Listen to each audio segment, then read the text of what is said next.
Assalamualaikum warahmatullahi wabarakatuh. Waalaikumsalam. Pertanyaan saya singkat, Gus. Karena kami ini bergerak di bidang akademik, kami itu banyak tergoda oleh kesombongan akademik. Nah ini gimana, Gus? Karena bagaimanapun juga kita itu harus menjual apa yang sudah kita dapatkan. Walaupun kalau di dunia kiai, ulama, itu kan yang disampaikan itu sesuatu yang bersifat keagamaan. Tapi kalau di bidang kami di sini ilmu umum itu kan sesuatu yang baru kami ketemukan, sesuatu yang kami jual karena dalam tanda petik, ya, karena kami menemukan ini yang membedakan dengan yang lain-lain. Tapi kalau ini seperti dalam salah satu kajian itu juga ada orang yang sangat tawadu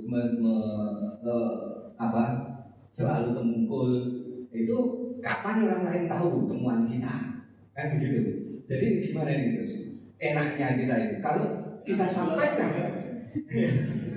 kalau kita sampaikan bisa-bisa kita itu jadi riak, terbawa riak. Tapi kalau tidak, bagaimana orang lain tahu?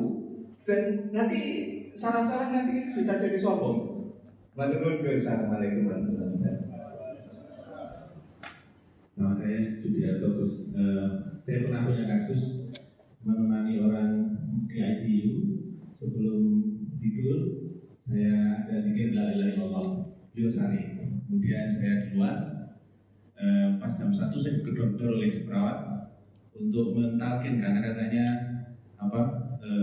sudah sakratul maut. Karena saya baru bangun tidur, saya kaget kemudian saya minta izin ke toilet untuk wudhu karena saya merasa bersin tidur itu tidak wudhu. Wudhu ternyata saya harus ke buang air kecil dulu sekitar 5 menit. 5 menit ke barisan terus wudhu terus datang dia meninggal. Artinya karena tadi tidak segera karena itu merasa suci. Itu gimana? Terima kasih. Ini kacau semua. Ya. Terima kasih. Terima kasih atas pertanyaannya. Yang pertama tadi tentang kesombongan akademik. Jadi seperti apa?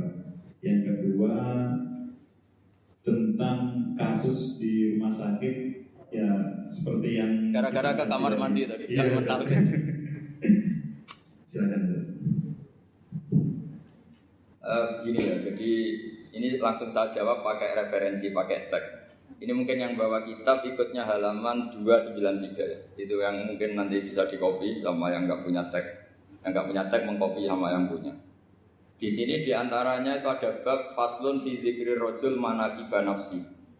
Bab seseorang boleh menyebut kelebihannya sendiri. Asal niatnya tidak riya. Di sini dicontohkan, tadi Bapak siapa yang nanya? Samsul. Pak Samsul ya.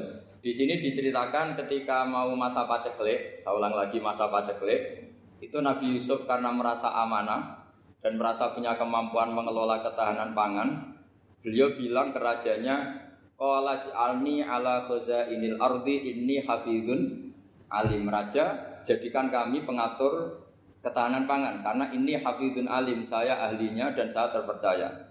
Hanya Nabi Yusuf seorang nabi tentu panutan, beliau menonjolkan kemampuannya itu boleh asal untuk kemaslahatan. Misalnya ada orang Islam sakit atau kiai sakit, dengan dokter bilang saja saya dokter, biar saya yang nangani.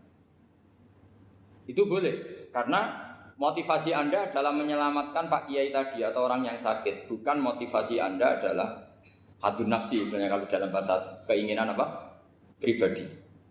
Jadi itu boleh. Jadi ini di beberapa contohkan. Ya ayuhan nasu allimna mantiqat thairi wa utina min kulli syai'. Nabi Sulaiman itu bilang gini, wahai para manusia, saya ini bisa bahasa burung apa saja dan saya bisa melakukan apa saja, wa utina min kulli syai'. Nabi Sulaiman ngendikan begitu karena ingin menunjukkan betapa sayangnya Allah ke saya, sampai saking sayangnya Allah, saya bisa menguasai bahasa burung, bahasa binatang. Jadi motivasi seorang nabi itu ingin menunjukkan betapa kudrohnya Allah tidak terbatas. Nah buktinya apa ya? Buktinya Sulaiman, sama tak cerita Nabi Sulaiman itu kalau ke masjid itu mesti jagungan sama orang miskin. Terus beliau bilang gini, miskinun yujalisu miskina. Ayo padha kerene jagongan. Karena beliau dengan kenabiannya meskipun kaya raya itu tidak merasa punya sama sekali karena semuanya milik Allah Subhanahu wa taala. Dan beliau buktikan beliau kaya raya itu untuk bangun Baitul Maqdis yang semegah itu semuanya pakai asetnya Nabi Sulaiman. Ketika bisa memperkerjakan jin dan setan juga untuk bangun Baitul Maqdis, bukan untuk bangun dirinya, rumah dirinya. Ya ini dicontohkan satu Nabi Sulaiman, dua Nabi Yusuf. Terus ketiga contoh yang diambil, setiap nabi ketika pidato kepada umatnya mesti ditutup dengan wa analakum nasihun amin. Saya ini adalah penasehat yang terpercaya. Jadi ajaran saya bukan ingin menyengsarakan kamu, tapi wa analakum nasihun amin. Saya adalah penasehat yang baik. Artinya akan menonjolkan dirinya. Jadi boleh asal itu untuk kemaslahat. Jadi misalnya UI punya penemuan apa yang keren, yang maslahat orang Islam diumumkan. Bahwa ini penemuan UI. Tapi tujuan Anda supaya mengangkat harkat martabat UI. Bukan setelah itu terus kirim surat ke rektor, saya harus tambahan gaji karena saya penemunya.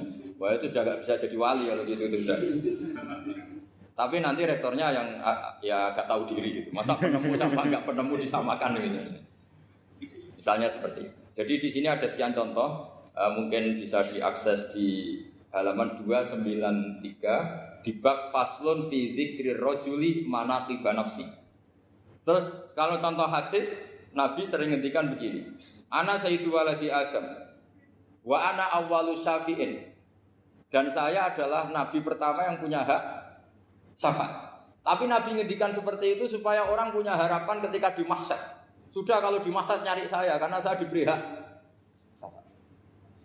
Jadi asal niatnya untuk maslahat enggak apa-apa. Makanya saya sering di mana-mana sering cerita, saya ini menekuni fikih supaya orang kalau belajar fikih jelas ke saya Pak. Kalau saya tidak ngomong, orang keliru guru. Tapi ya harus ada buktinya. Nanti ngomong ahli dok, ada ahlinya ya kacau. Ya jadi boleh ya. Di sini dibabkan faslun fi dzikri rajul manaqiba nafsi. Bab seseorang boleh menunjukkan kemampuannya asal tadi untuk lil maslahah. Sudah Pak Samsul ya? Tadi yang pertanyaan dari siapa itu? Pak Sus Budiar. Pak Sus itu gimana ini kasusnya itu orangnya sudah Islam toh? Sudah apa salah. Terus Anda ke Thailand itu enggak niat menghindar toh memang saatnya harus ke Thailand. Hanya menyesal. Oh, hanya menyesal bagus lah punya penyesalan. Enggak begini ya, kalau orang itu sudah Islam itu kan enggak se-emergensi yang belum Islam, itu hanya ideal. Artinya idealnya seseorang kalau mau meninggal akhir dari kalimatnya adalah la ilaha illallah. Tapi itu pun ulama dinego. Ini saya beri cerita sedikit. Kitab Fathul Mu'in itu termasuk kitab yang enggak setuju kalau kalimatnya sepersis la ilaha illallah. Kenapa Pak Sus? Logikanya gini. Ini semua ulama gitu ya. Itu ada dua riwayat. Mangkana akhiru kalamihi la ilaha illallah dakhalal jannah. Sebagian riwayat mangkana akhiru kalamihi Allah dakhalal jannah. Nah ulama itu milih yang Allah. Kenapa milih yang Allah? Karena la ilaha illallah itu resikonya tinggi. Pas la ilaha ateis, tidak ada Tuhan, mati. Maka ulama, tradisinya guru-guru kita, kalau ada orang mau mati yang sudah akut, itu hanya ditalkin Allah. Karena ini lebih tidak berisiko. Tapi kalau la ilaha illallah, pas la ilaha, belum illallah, mati. Tidak bisa kamu buat, teruskan dulu baru mati. Ayo teruskan dulu, baru mati ini gimana? Belum illallah kok sudah. Jadi makanya terus di situ diterangkan lagi begini. Setelah orang itu melafadzkan la ilaha illallah, kan orang mau mati itu kan macam-macam ya. Ada yang sudah akut, ada yang masih sehat. Kalau masih sehat sebaiknya la ilaha illallah. Tapi kalau sudah akut hanya dilatih apa? Allah.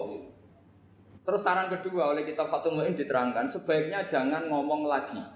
Karena Nabi ngendikan akhir itu harus itu menjadi kalimat.